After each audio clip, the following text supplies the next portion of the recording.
নেপালের অনেক বড় ইউটিউবার লাকা গেমারকে তো তোমরা সকলেই চিনো। তার সাথে এটা গেরিনা কি করলো দেখো, যে মানুষটা সবসময় ফ্রি ফায়ার নিয়ে ভিডিও আপলোড দিল, গেরিনা নাকি কোনো কারণ ছাড়াই তার ভিভ্যাসটাই কাইরা নিল। হ্যাঁ, তোমরা ঠিকই শুনছো, লাকা গেমারের কাছে এখন কোনো ভিভ্যাসই নাই। আর ভিভ্যাস হচ্ছে আমাদের প্রত্যেকটা প্লেয়ারেরই ইমোশন। আর কোনো কারণ ছাড়াই যখন তার ভিভ্যাসটা কাইরা নিছে তখন তার অবস্থাটা কেমন হয়েছিল সেটা তোমরা নিজেরাই দেখো। আর হ্যাঁ, যদি ফলো করে না থাকো একটু ফলো করে দিও। তোমরা যারা টুর্নামেন্ট খেলার জন্য ভালো একটা অ্যাপস খুঁজতেছো, যে কোনো ব্রাউজারে গিয়ে সার্চ করো গেম ক্লাব বিডি। ওইখানে তোমরা সকল প্রকার টুর্নামেন্ট ম্যাচই খেলতে পারবা, যার প্রাইস গুলো ভালোই থাকে। मेरे आईडी में ऊपर देखो गाइस, आप लोगों को विवेक दिख रहा है कहीं पे? नहीं।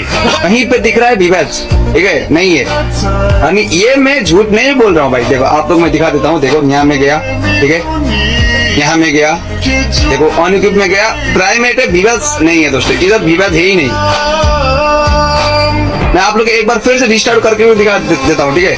मैं एक वीडियो बनाऊंगा सोच के आया था, तो मैं आईडी में देख रहा हूँ भाई विवेक ही नहीं है।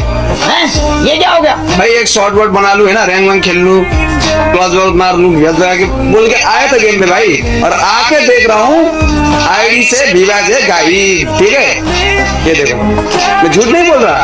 देखो यहाँ पे देखो, दिख रहा है, देखो भाई गया विवाद।